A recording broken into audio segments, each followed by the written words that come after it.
quando a gente está falando do Cian, dos últimos Cians, que esse movimento moderno ele começa a ser questionado, principalmente os seus dogmas, e esses arquitetos mais jovens do Team 10, eles trazem um pouco essa discussão de outras modernidades, né? E aí o Patrick Guedes, ele aparece aí. Principalmente, se eu não me engano, é no 8º Cian, quando a Jacqueline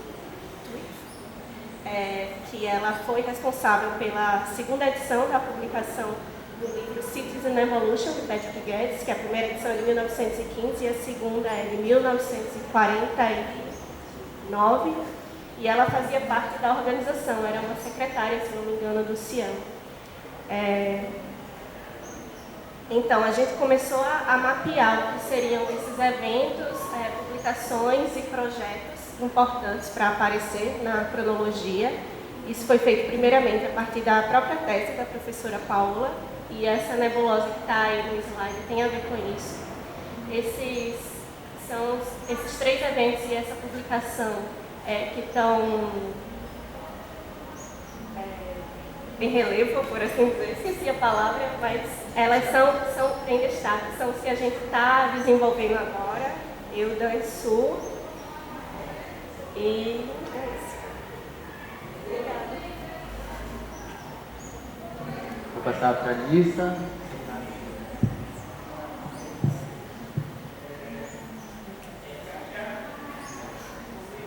Oi, gente, boa tarde. A pesquisa que eu estou trabalhando também começou nesse semestre e ela se refere ao ponto de permanência e ruptura no estudo da cidade por Maria Estela Bresciani, que é a fala que abre o primeiro seminário de História da Cidade, Seminário da História Urbana, que aconteceu em Salvador em 1990. E partindo desse ponto, a gente busca compreender esses pontos de inflexão, dos acontecimentos e essas nebulosas entre o primeiro SHU, que é o Seminário de História Urbana, e depois quando ele muda para SHCU, que é o Seminário da História da Cidade e do Urbanismo.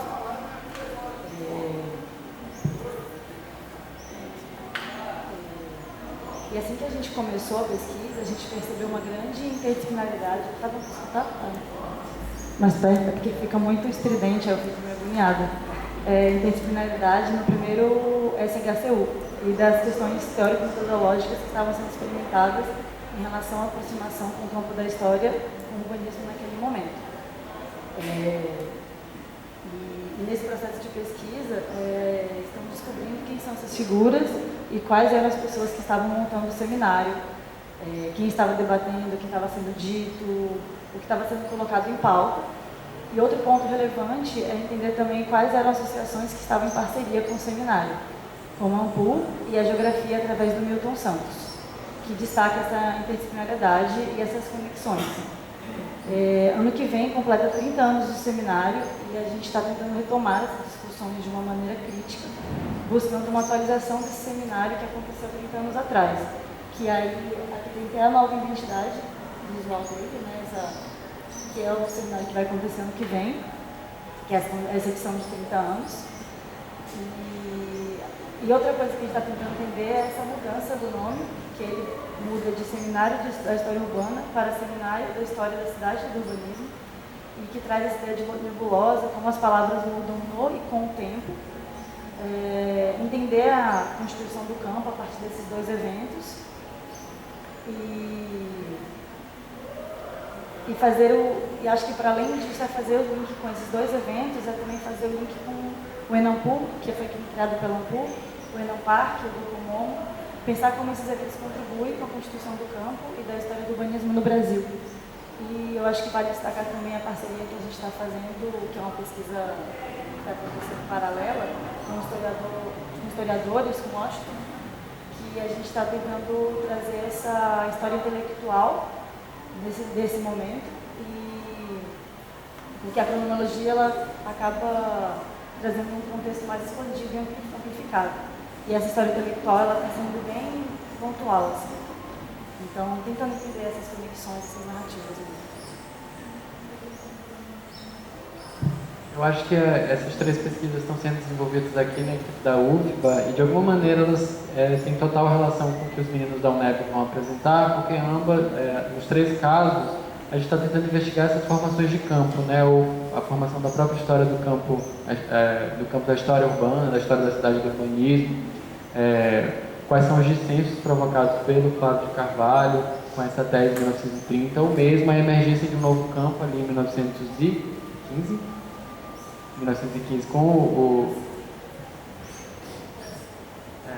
com o Guedes, né? Ou seja, como é que o que a gente entende hoje como urbanismo, de novo essa mesma discussão, né? Ou seja, o que é desconfiar do último sentido da palavra, como é que ele foi imaginado ou foi desenhado de forma histórica, né? Dando historicidade e revelando possibilidades outras, de outros usos, outros sentidos, outros mundos possíveis, a partir dessas discussões que escavar a história nos traz, né? Escavar as documentações, as publicações, nos apresentam essas perspectivas às vezes solapadas, obliteradas ou silenciadas pelas histórias mais cristalizadas. E eu acho que o trabalho da UNEB tem um pouco também relação com isso, entender a formação do campo, a formação epistemológica em torno do campo também. Eu acho que eles, apresentando isso, fica mais claro. Eu vou passar a palavra para o Rafael. Boa tarde a todos e todas. Bom, passando aí para a nossa contribuição, acho que caberia, para iniciar a conversa, né, fazer um esclarecimento sobre como é que se dá a inserção da equipe da UNEB, né, dentro desse projeto, dessa pesquisa coletiva, que é a cronologia do pensamento urbanístico, né? A nossa participação na cronologia, ela tem início no ano passado, bem recente, 2018, e basicamente, né, na verdade, ela se dá com um interesse do mim, do colega Igor, e principalmente promovido pelo professor Luiz Antônio, de estudar a história intelectual do urbanismo, né, principalmente tendo como enfoque a estruturação dele, como o Dito falou, enquanto campo intelectual, disciplinar, né, e a influência disso na própria formação profissional em urbanismo no Brasil.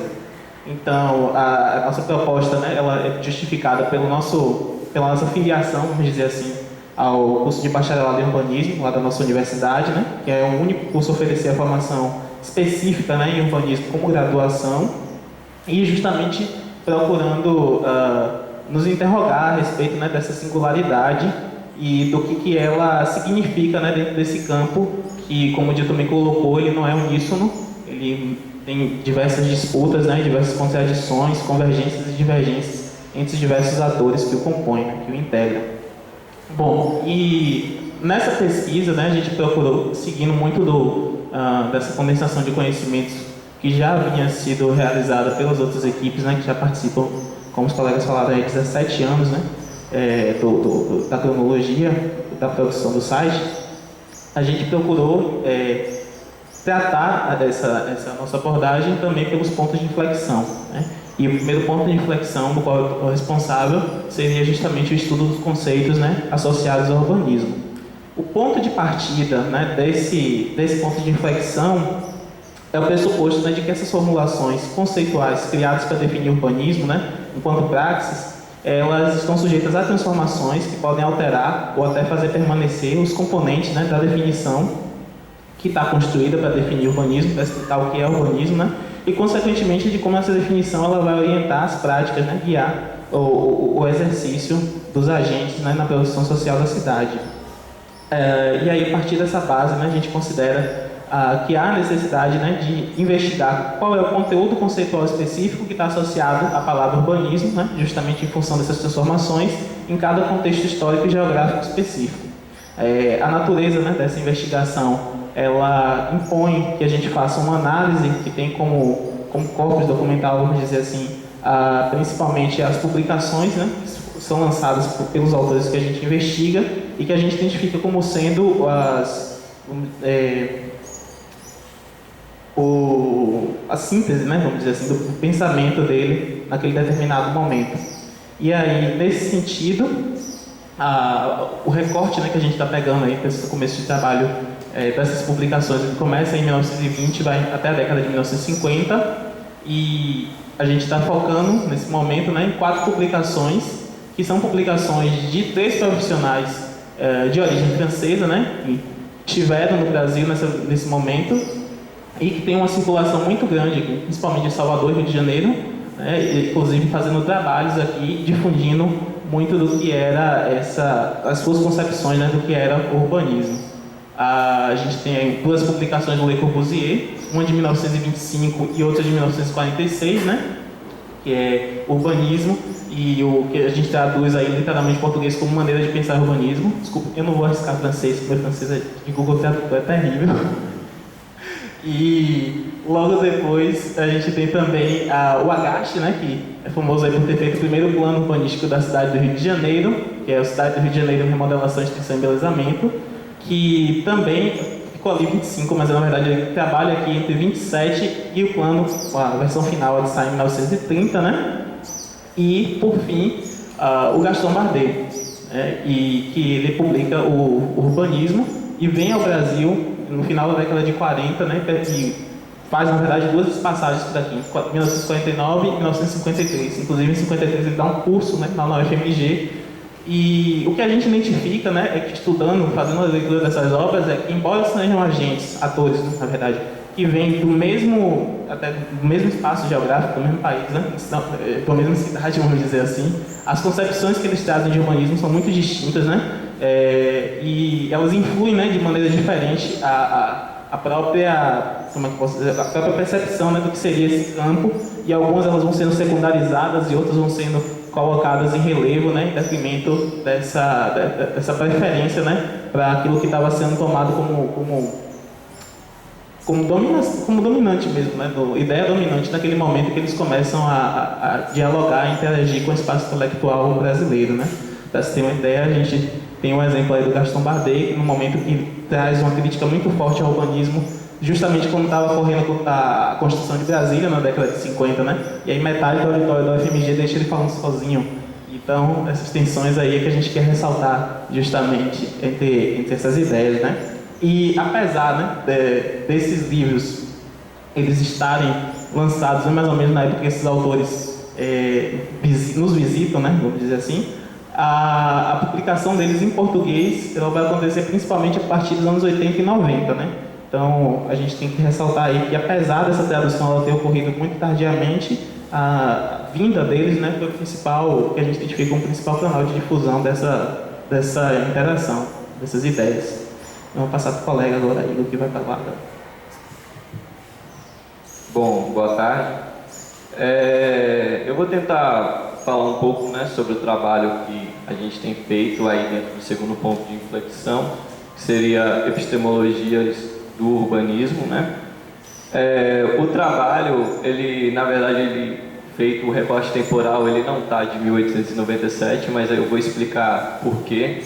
A cronologia, ela demanda um exercício no tempo, que você vai e volta várias vezes e acaba gerando essas confusões, mas que no final levanta discussões de extrema importância, né? Bom, dentro da epistemologia do urbanismo, um dos desdobramentos da investigação conceitual é a oportunidade de compreender quais saberes são colocados no centro de cada concepção de urbanismo. E aí é interessante trazer a concepção de urbanismo, que foi de onde eu comecei, desde que a gente entrou na cronologia, né, que foi a semana de 35, onde eles bebem muito de uma fonte onde diz que o urbanismo é a ciência das cidades, e o plano de conjunto seria a terapia para o organismo urbano. Disso, ressaltamos a necessidade de compreender as epistemologias dos acúmulos de conhecimentos teóricos, metodológicos e analíticos, que as práticas desdobradas de cada conceito apresentam.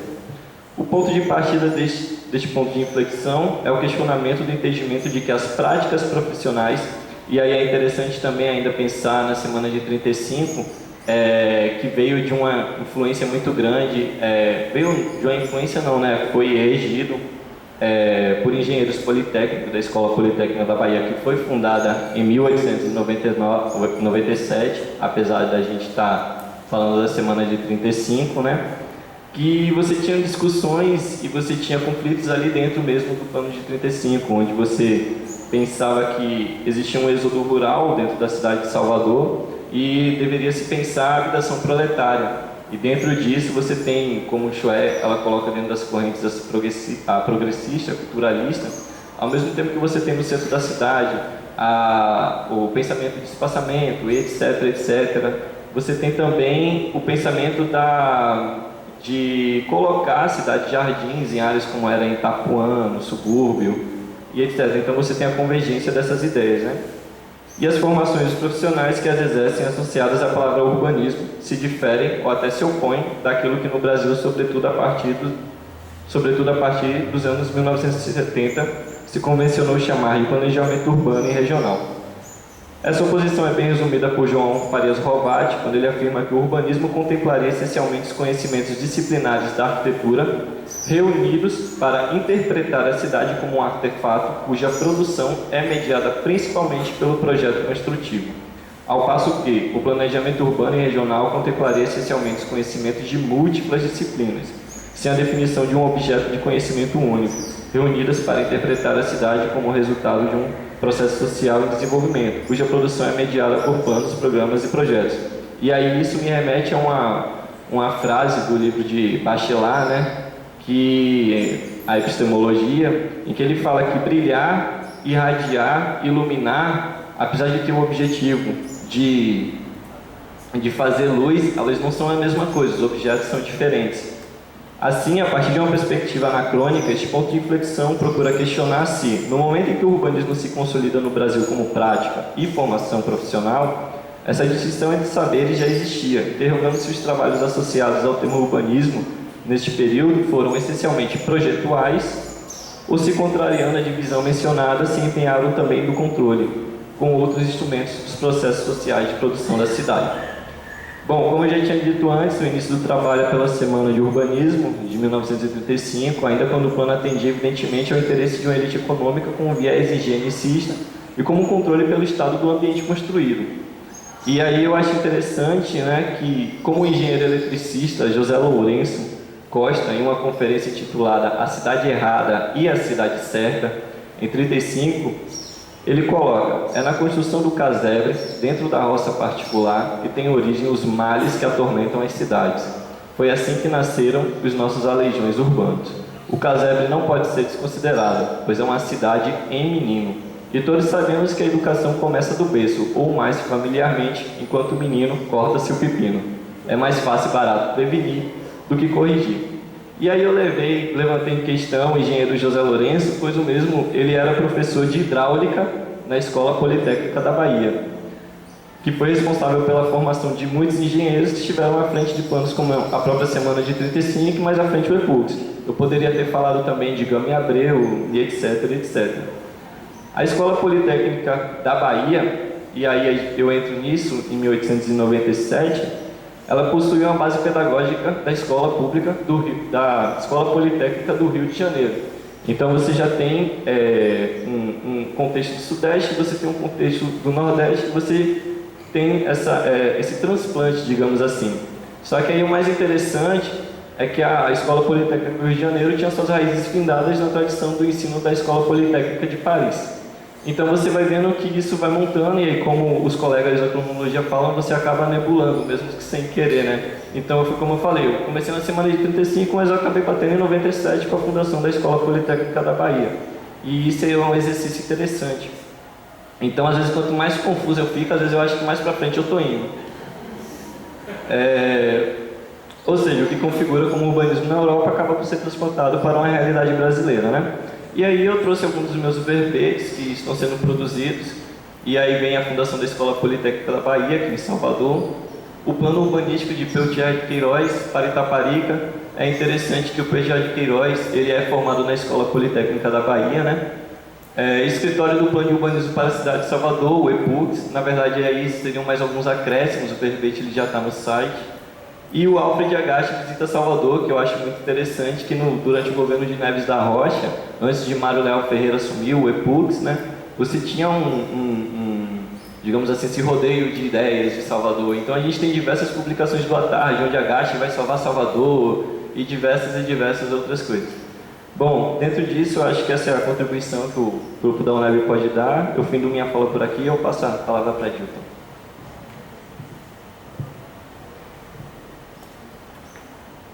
Bom, gente, eu acho que o que a gente tinha preparado para hoje é isso, assim, apresentar um pouco do histórico, da nossa pesquisa, um pouco do acúmulo que a gente produziu no segundo livro e o que a gente está fazendo agora. Eu queria falar só talvez complementar um pouquinho, não volta só não naquela. Eu acho que a mesma ideia que está presente nas nebulosas, a mesma ideia que está presente nessa nebulosa, que a gente tem chamado a atenção sobre sempre a rasura de uma homogeneização histórica e uma possibilidade de abertura a uma polissemia, e que apresente um campo de força de disputas em torno dos termos, eles estão presentes nas ideias das nebulosas. Isso está nessa escala e na escala da confecção dos verbetes. Então, a gente não mostrou nenhum verbete em específico aqui. Aí, bote lá no site. Sem querer fazer propaganda. Aí. Mas no nosso site nós temos vários verbetes e acessando vocês vão conseguir compreender, ou a gente espera que assim seja, que a própria composição, a montagem do verbete reflete essa mesma vontade, né? Então, a gente trabalha, por exemplo, em torno de uma ideia, em torno de um fato relevante, a gente apresenta vozes dissonantes, né? Geralmente tem sempre uma estrutura situada, né? A gente faz uma apresentação breve do verbete, do fato relevante, projeto, publicação em si, e em seguida a gente apresenta uma série de vozes dissonantes que vão mostrar que há disputas em torno daquele fato, há vontade de deslocamento, de sentido. Isso acontece ao longo do tempo e em contextos geográficos também distintos. Então, acho que essa mesma ideia que a gente tem levantado sobre a rasura e a abertura de uma polissemia que demonstre essa nebulosa e esses campos de força, eles atravessam os verbetes, e acho que vale a pena todo mundo acessar o site, conferir. A plataforma é extremamente visitada por pessoas daqui do Brasil, mas por gente de fora também. Se vocês colocarem alguns temas específicos no Google, só existem produções linkadas à cronologia. Então a gente tem em alguma medida, algumas publicações de verbetes pioneiras no Brasil, e vale a pena conferir um pouco dessa produção que esse acúmulo de 17 anos tem se debruçado a produzir. Eu acho que é isso. Eu vou chamar, queria agradecer de novo aos meninos que apresentaram essa última parte, e chamar todo mundo para cá, porque a gente faz um pouquinho, abre a fala para a gente debater. Caso vocês tenham algumas questões ou fazer alguns levantamentos, considerações, a gente fica muito feliz de ter uma interlocução. Vamos? Obrigado.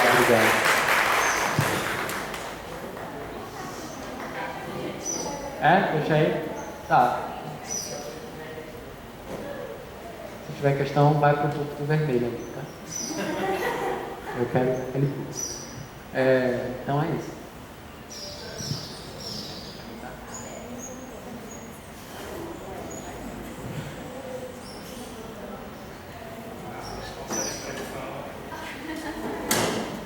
Vai quebrar o gelo aqui.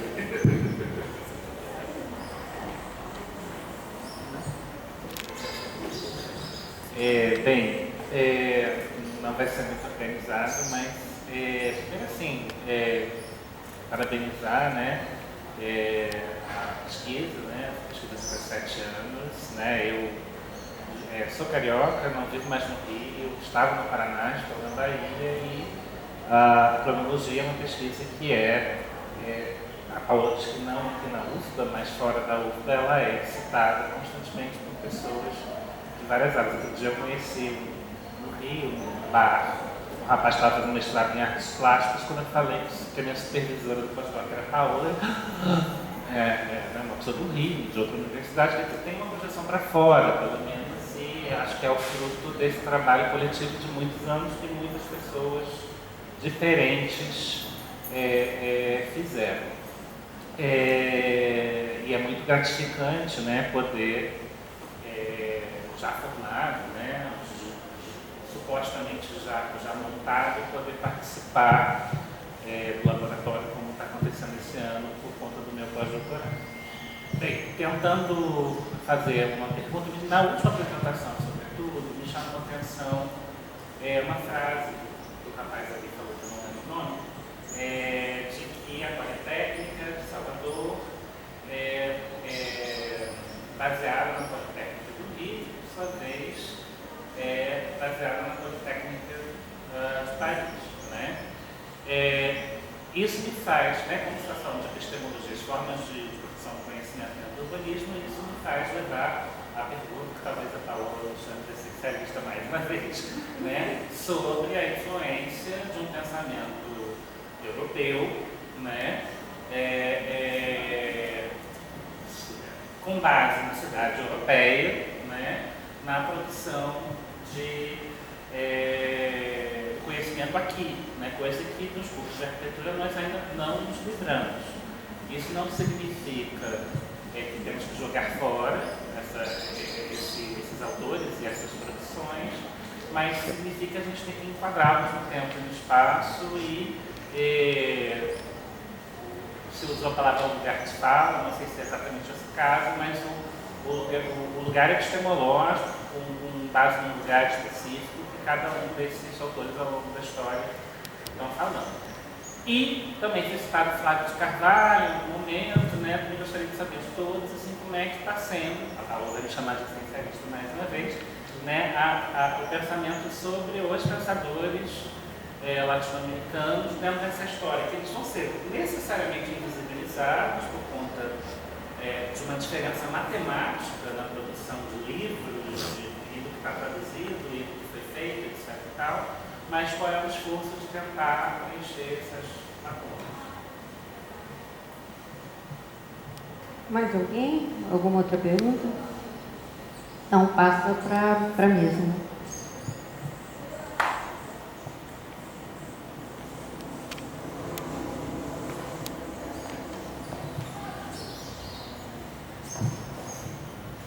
Bom, quando eu encontrei a Escola Politécnica da Bahia, né, dentro dos estudos, foi inclusive dentro de um mestrado de Felipe Batista, que também participou daqui da cronologia, né? E a Escola Politécnica da Bahia, é interessante se trabalhar isso, porque muitas das ideias, principalmente europeias, vêm de um contexto industrial, né? E uma vez o professor Luiz Antônio, que a gente costuma falar que ele é o mestre dos magos, né?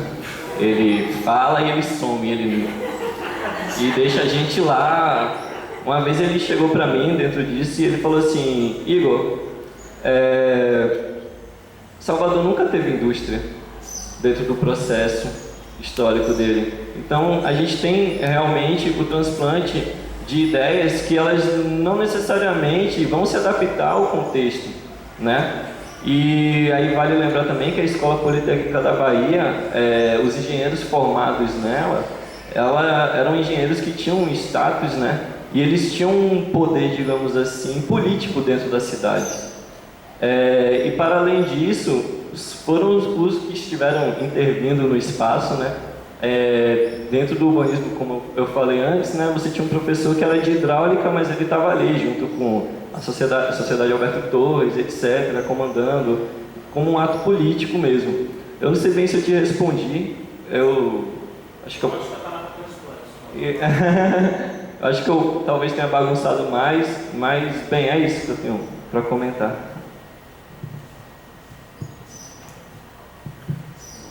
Eu vou botar a linha na fogueira. Não, eu acho que é super interessante, acho que o que a cronologia tem nos ensinado é esse cuidado, enquanto narradores, né, da história, que as palavras têm que ter, né? Como é que a gente utiliza, em que sentido a gente está e com quem a gente fala, né? Com qual sentido, com quem a gente fala quando escolhe determinados termos. E eu não sei se a palavra influência ela nos ajuda nesse sentido, assim, e mesmo a palavra transplante, porque de alguma maneira ela retira a capacidade imaginativa e de transfiguração, de deslocamento ou mesmo de disputa que aquele sentido possa ter tido em um contexto ou outro, né? Então, eu acho que existe sim esse atravessamento. Eu acho que a palavra influência ela vem atrelada inequivocadamente de uma relação de assimetria, né? Eu acho que isso tem que ser levantado, mas não podemos excluir a capacidade imaginativa e de recriação dos povos outros, né? E eu acho que de alguma maneira isso tem que ser colocado em questão. Vai que de alguma forma o que se está fazendo na Bahia mesmo tem um transplante ou uma determinada relação, né, que eu acho que é mais interessante. Um atravessamento dessa escola europeia, ela não pensa em uma outra forma de fazer urbanismo. Acho que os documentos, né, o trabalho do historiador, ele existe para tentar descobrir essas outras possibilidades de mundo que de alguma maneira a própria história solapa, né? Então, talvez um pouquinho de reflexão nesse sentido nos ajude a perceber essas outras possibilidades de narração. Acho que assumir a dimensão lacunada da história também, né? Sempre vai ter lacunas. Eu acho que e de alguma maneira essas lacunas elas contam sobre determinadas violências também. Então, acho que as nossas